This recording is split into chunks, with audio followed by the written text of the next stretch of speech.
ಬರ್ತಿದೆ ಮತ್ತೊಂದು Titanic. Ticket book ಮಾಡ್ತೀರಾ? ಉಫ್, ಎಂತ ಸಿನಿಮಾ ಅದು ಟೈಟಾನಿಕ್.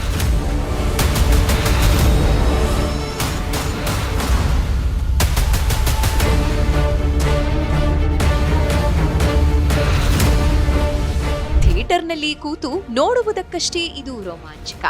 ಸಾವಿರಾರು ಜನರನ್ನ ಹೊತ್ತುಕೊಂಡೇ ಇಡಿಹಿಡಿಯಾಗಿ ಸಮುದ್ರದಾಳಕ್ಕೆ ಮುಳುಗಿ ಹೋದ ಮಹಾ ಹಡಗಿನ ಮಹಾ ದುರಂತ ನಮ್ಮ ಮನಸ್ಸನ್ನ ಕಲಕಿ ಹಾಕುತ್ತೆ ಅನ್ನುವುದೇನೋ ನಿಜವೇ. ಆದ್ರೆ ಈ ದುರಂತವನ್ನೇ ನಿಜವಾಗಿ ಅನುಭವಿಸಿ ಪವಾಡ ಸದೃಶವಾಗಿ ಬದುಕಿ ಬಂದವರ ಪಾಲಿಗೆ ಅದು ಸದಾ ಕಾಡಿದ ದುಸ್ವಪ್ನ. ಹಾಗೆ ಬದುಕುಳಿದ ತಲೆಮಾರು ಈಗಿಲ್ಲ. ಹೊಸ ತಲೆಮಾರಿಗೆ ಈಗ ಮತ್ತೆ ಹೊಸ ಟೈಟಾನಿಕ್ನ ಕನಸು. ಸದ್ಯದಲ್ಲೇ ಮತ್ತೊಂದು ಟೈಟಾನಿಕ್ ಸಮುದ್ರಕ್ಕಿಳಿಯಲಿದೆ.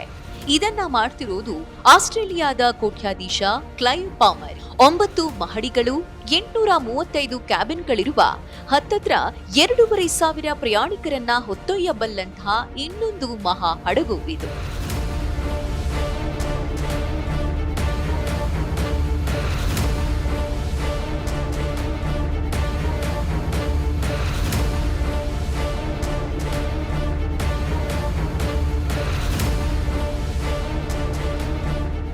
ಇದರಲ್ಲಿ ಸುಮಾರು ಅರ್ಧದಷ್ಟು ಫಸ್ಟ್ ಕ್ಲಾಸ್ ಪ್ರಯಾಣಿಕರಿಗೆ ಮೀಸಲು.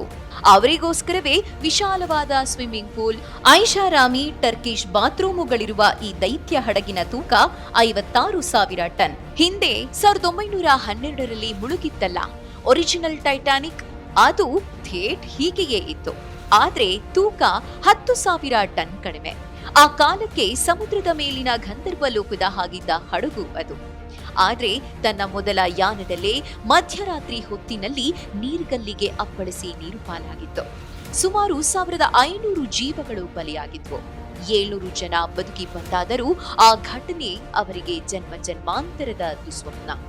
ಆದ್ರೆ ಎಲ್ಲಾ ದುರಂತಗಳನ್ನು ಮರೆತು ಹೊಸ ಸಾಹಸಕ್ಕೆ ಮುಂದಾಗುವುದೇ ನಮ್ಮ ಶಕ್ತಿಯಲ್ವೇ? ಕ್ಲೈವ್ ಪಾಮರ್ 2012ರಲ್ಲಿಯೇ ಟೈಟಾನಿಕ್ 2ನ ಪ್ಲಾನ್ ಮಾಡಿದ್ರು. ಈಗ ರೆಡಿ ಆಗ್ತಾ ಇದೆ.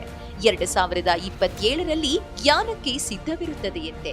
ಇದನ್ನು ಹತ್ತಲು ಜನ ಸಿದ್ಧರಿರ್ತಾರಾ ಅನ್ನುವುದು ಸದ್ಯದ ಕುತೂಹಲ.